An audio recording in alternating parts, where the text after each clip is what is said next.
Hola, ¿qué tal? ¿Cómo están? Bienvenidos a esta 10ª clase de Química desde cero. Soy el profesor Pablo Blancas y vamos a hablar de uno de los temas que pues es básico para poder continuar con estas clases de química, que son los modelos atómicos, y voy a dar las generalidades de estos modelos y la cronología en las que se fueron pues proponiendo acerca de cómo estaba estructurada la materia. Así que hoy vamos a ver los modelos atómicos.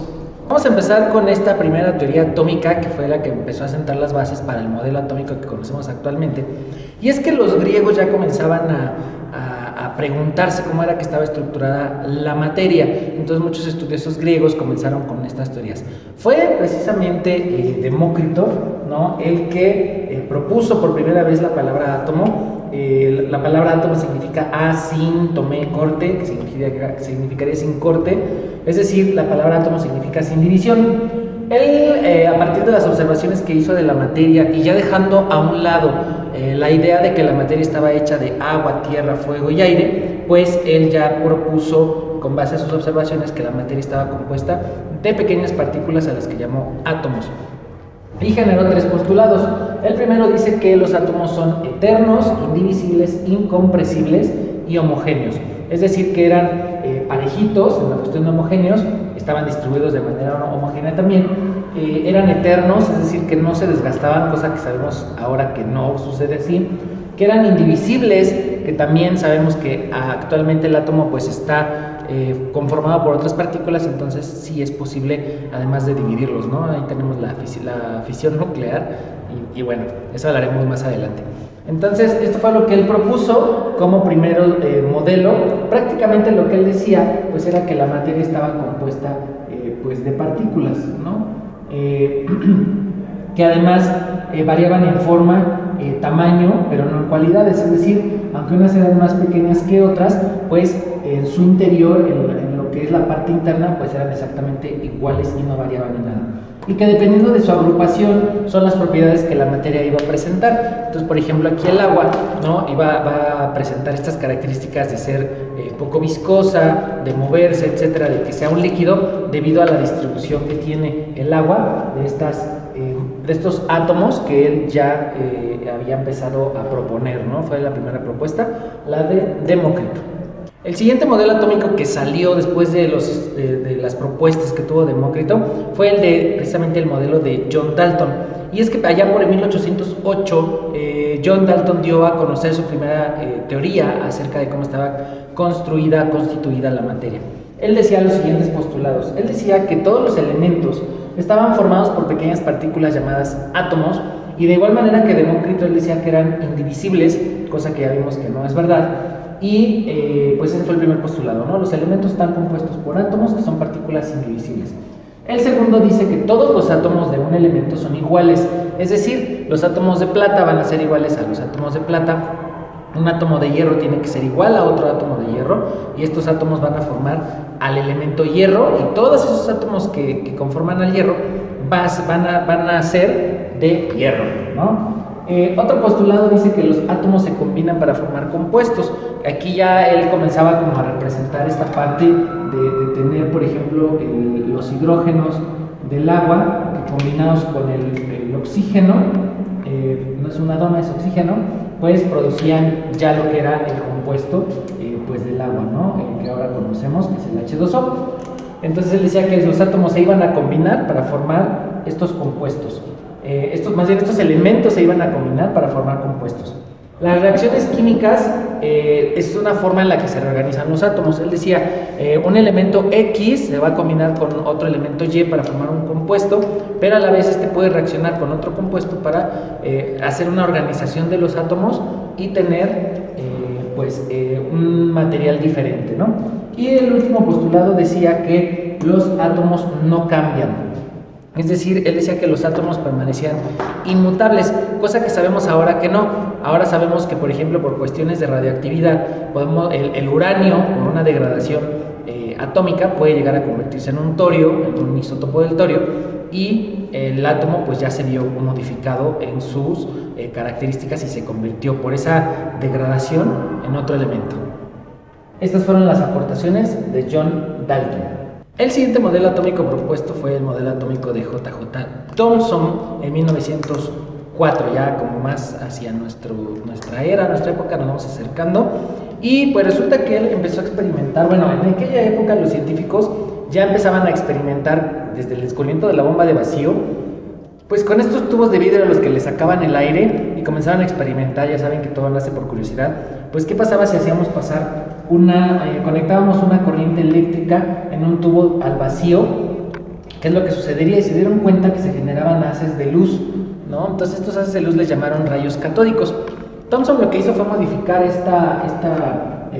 este tubo de vidrio al vacío, y lo que hizo fue que emitió un rayo catódico, ¿no? Y todo funcionaba perfectamente como funcionaba en ese momento. Podríamos decir que eran como las primeras lámparas fluorescentes. Y él lo que hizo fue conectar o poner en medio de este tubo una corriente eléctrica. Obviamente sabemos que las corrientes eléctricas pues, tienen un punto positivo y un punto negativo. Y lo que él observó es que cuando se sometía a esta corriente, pues el haz de luz se desviaba un poco de su trayectoria. Lo voy a hacer por otro color. Aquí, al momento de meter la carga eléctrica, se desviaba un poco, bueno, no hasta acá, más bien acá, se desviaba un poco de su trayectoria, ¿no? Entonces, si cambiaba la polaridad, es decir, que aquí hubiera estado el negativo y acá el positivo, pues el rayo hacía lo mismo, pero hacia el otro lado. Entonces, él propuso o él sugirió que estos rayos catódicos que estaban cargados con electrones, pues tenían esta carga negativa, y obviamente dependiendo de la polaridad de la corriente eléctrica que se metía, el rayo se iba a mover.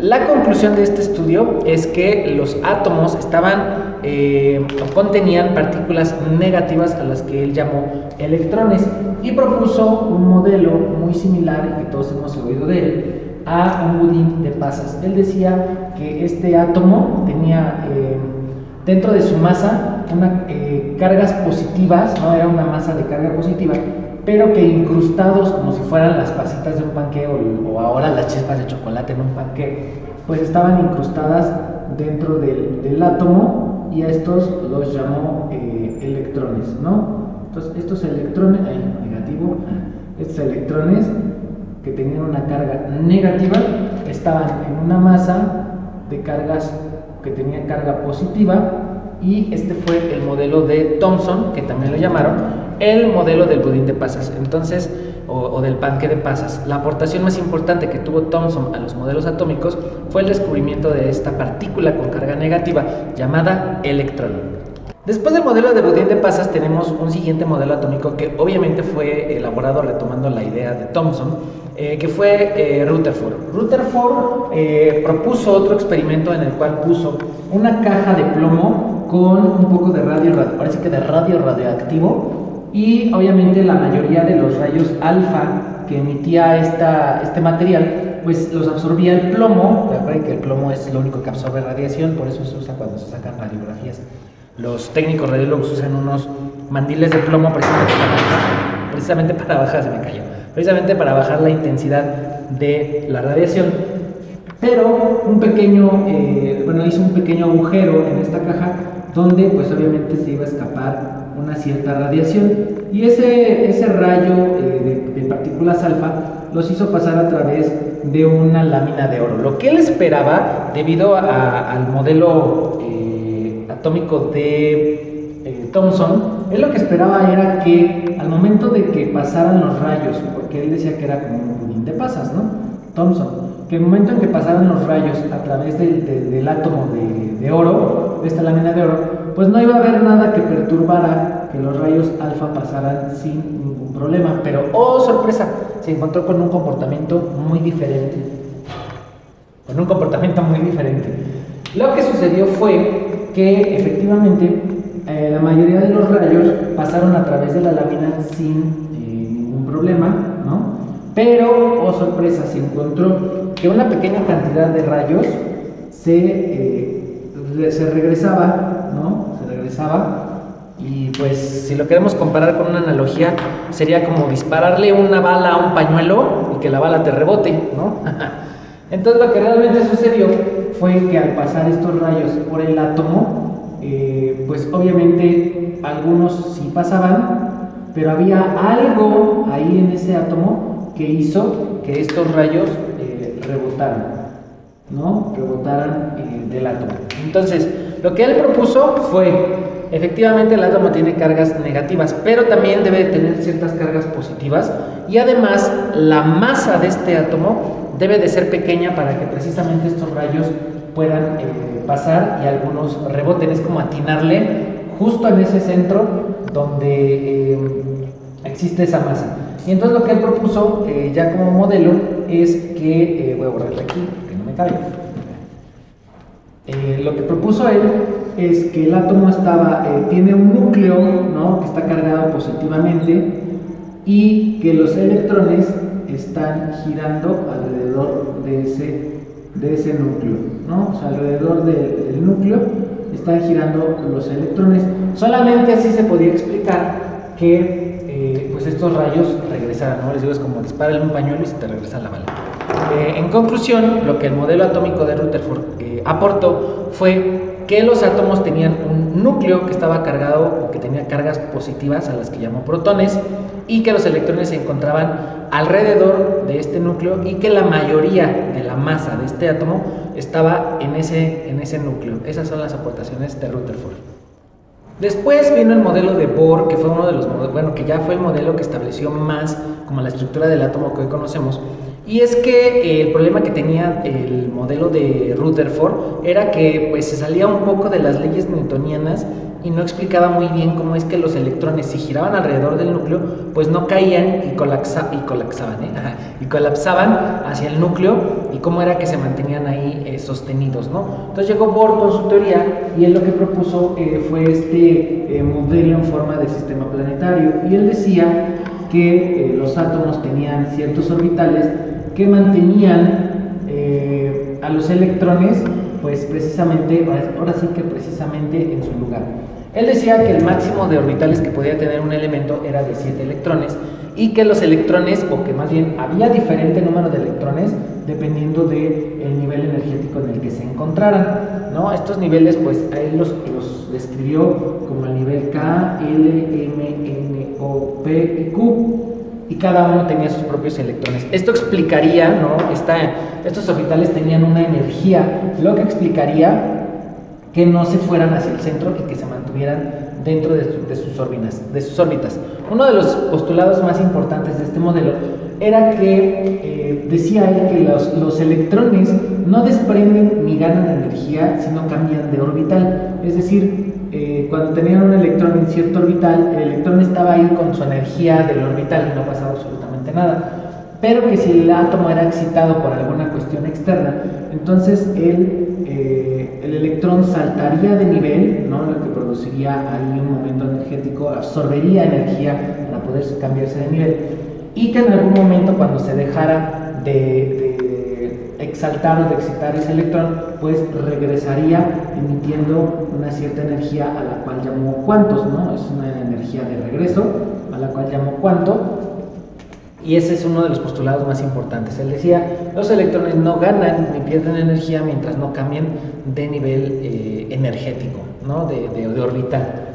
Además decía que el átomo, el núcleo del átomo debería tener pues estas partículas positivas, que son los protones, en menor proporción o más pequeño de lo que era en sí el tamaño del átomo, y que contenían o representaban pues casi la totalidad de la masa atómica.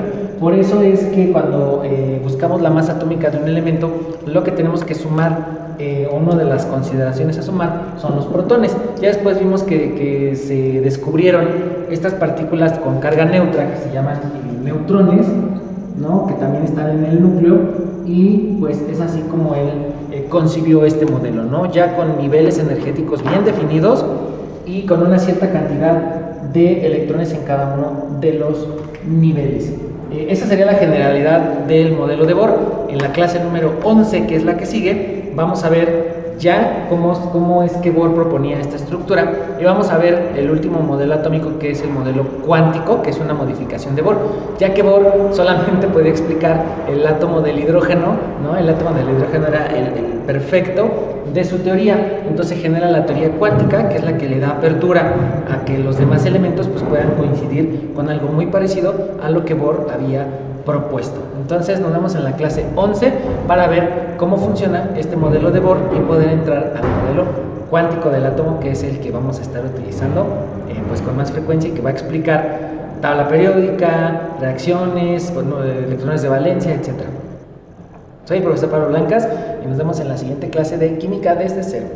No olvides seguirme en redes sociales a través de TikTok como @profe Pablo Blancas y en Facebook como Pablo Blancas. Hasta la próxima.